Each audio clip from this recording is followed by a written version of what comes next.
Tonight here, the tributes pouring in for music legend Quincy Jones. Behind the scenes at the making of We Are the World. His unforgettable work with so many icons, from Frank Sinatra to Ray Charles to Michael Jackson. Tonight here, Quincy Jones, in his own words. From ABC News, this is a special edition of World News Tonight with David Muir. Reporting tonight from ABC News Election Headquarters in New York. Good evening on this election eve. It is great to have you with us. Finally tonight here, celebrating an icon, Quincy Jones. His work with so many stars, from Frank Sinatra to Michael Jackson. And of course, Quincy Jones bringing We Are the World to life. We are the world. We are the children. Quincy Jones was a prolific, powerful force in music for more than half a century.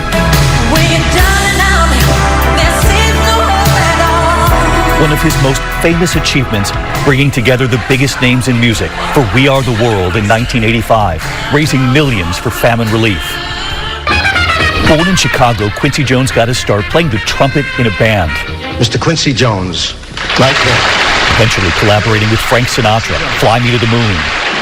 Fly me to the moon, let me swing among the stars. While producing the soundtrack for The Wiz in 1978, he would meet Michael Jackson. Come on now, he's on down the road. Beginning a partnership that would create some of the world's most iconic music, producing Thriller, the best-selling album of all time.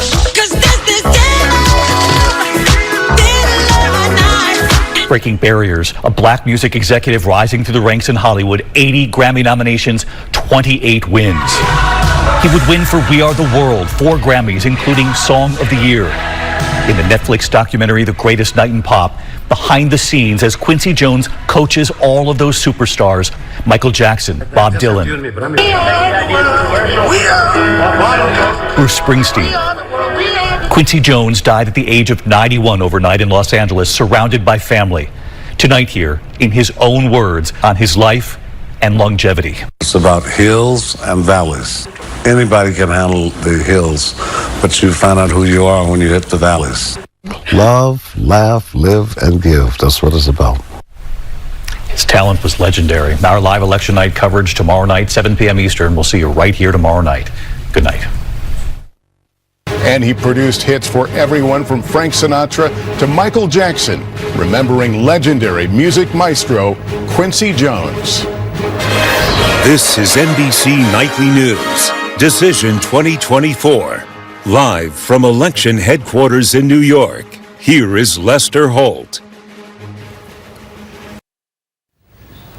For decades, he's been a legendary figure in the music world who shaped some of the biggest hits of all time. Quincy Jones, the trailblazing super producer, has died at 91.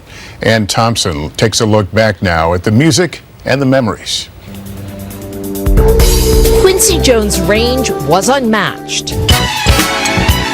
He put the violin line in the opening of Michael Jackson's Don't Stop Till You Get Enough, the pop in Leslie Gore's Standard, and the swing in this Frank Sinatra classic. Fly me to the moon. The most complex, beautiful human being I've ever known.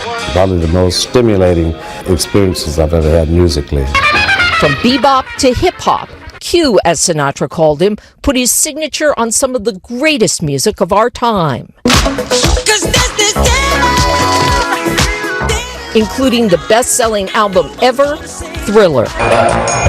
On the big screen, his music gave the Austin Powers franchise its theme. This is where the movie gets its mojo, baby. And the beat for dozens of other films. He composed themes for TV programs and produced other TV fare and movies. Come on down here, I need you to hold this baby. And it was Jones who orchestrated the Stars and anthem, We Are the World. When they saw each other, I didn't need to say, leave the Eagles at the door, because they got it, man. Jones married 3 times and had 7 children, including actress Rashida Jones. A man of so many talents, lauded with 28 Grammys. Music was his joy. But with Quincy's big band and ours. behind me. Ann Thompson, NBC News.